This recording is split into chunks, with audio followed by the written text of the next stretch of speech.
যা পরিমাণে বৃষ্টির অত্যাচার বেড়েছে আর কি বলবো বলো, অত্যাচার ছাড়া।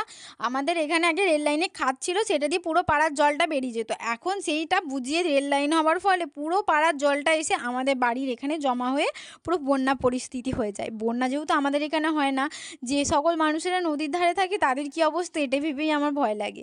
আমরা তো অনেক সুখে আছি, একটু কাদা মারিয়ে গেলেই সমস্ত কিছু ঠিক থাকে, কিছুক্ষণ পরে সব ঠিক হয়ে যায়। আর এত জলের মধ্যেও আমার ড্রাগন ফল কিন্তু পাকতে ভোলেনি, ও নিজের মতো একদম পেকে গেছে। পিঁপড়ের অত্যাচারে তো আর কিছু কথাই বলা যাচ্ছে না, তার সাথে আবার নতুন এখন যোগ হয়েছে কাঠবেড়ালি। সে টুকুস টুকুস করে আসছে, একটুখানি করে দাঁত বসাচ্ছে আর টুকটুক করে চলে যাচ্ছে। আমি নিচে থেকে হঠাৎ করে দেখতে পেয়ে বোনকে বলছি চ ওটা পেড়ে নিয়ে আসি। বোন ফলটা পেড়েছে, ফলটা দেখো কিরম কালো কালো হয়ে আছে, দেখতে পাচ্ছ? ওগুলো পিঁমড়ে ফুটো করে ভেতরে ঢোকা পড়ার চেষ্টা করেছে। মা ওষুধ দিয়েছিল, তারপরেও ঠিক হয়নি, জল হয়ে ধুয়ে যাচ্ছে। কিন্তু আমাদের ড্রাগন ফল এত পরিমাণে মিষ্টি, না খেলে বিশ্বাস করবে না। এখানে একটা ফুলও ফুটেছে। আমি বুঝতে পারি না, জল ড্রাগন গাছের এত শত্রু হবার পরেও ফল ফুল সব বর্ষাকালেই কেন হতে হয়, যেহেতু পুরোটা বর্ষা থাকে না।